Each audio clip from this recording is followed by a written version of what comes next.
मंडळी, अक्कलकोट एक पवित्र भूमी, जिथे दत्तावतार स्वामी समर्थांनी अनेक वर्ष भक्तांना मार्गदर्शन केलं.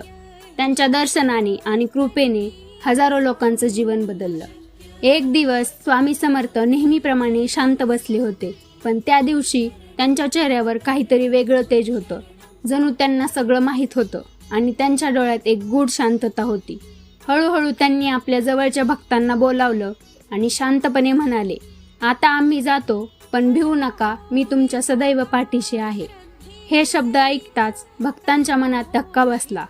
सगळ्यांच्या डोळ्यात अश्रू आले. कोणालाच विश्वास बसत नव्हता की स्वामी आता त्यांना सोडून जाणार आहेत. ही बातमी वाऱ्यासारखी संपूर्ण अक्कलकोटमध्ये पसरली.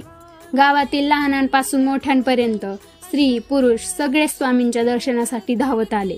मंदिर परिसरात एकच गर्दी झाली होती आणि प्रत्येकाच्या डोळ्यात दुःख दिसत होती. स्वामी समर्थ मात्र अगदी शांत होते. त्यांनी भक्तांकडे प्रेमाने पाहिलं आणि शेवटचे उपदेश दिले. नामस्मरण करा, श्रद्धा ठेवा, अहंकार सोडा आणि देवावर विश्वास ठेवा. त्यांचे प्रत्येक शब्द भक्तांच्या हृदयात कोरले जात होते. आणि मग तो क्षण आला. स्वामी समर्थ ध्यानावस्थेत बसले. त्यांच्या चेहऱ्यावर अपार शांतता होती, जणू ते एका दिव्य प्रवासाला निघाले होते. आणि हळूहळू त्यांनी आपला देह सोडला.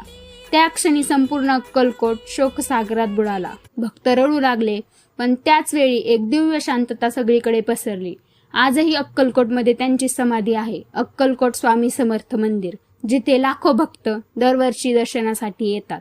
भक्तांचा विश्वास आहे, स्वामी समर्थ कधीच गेले नाहीत. ते आजही आपल्या सोबत आहेत.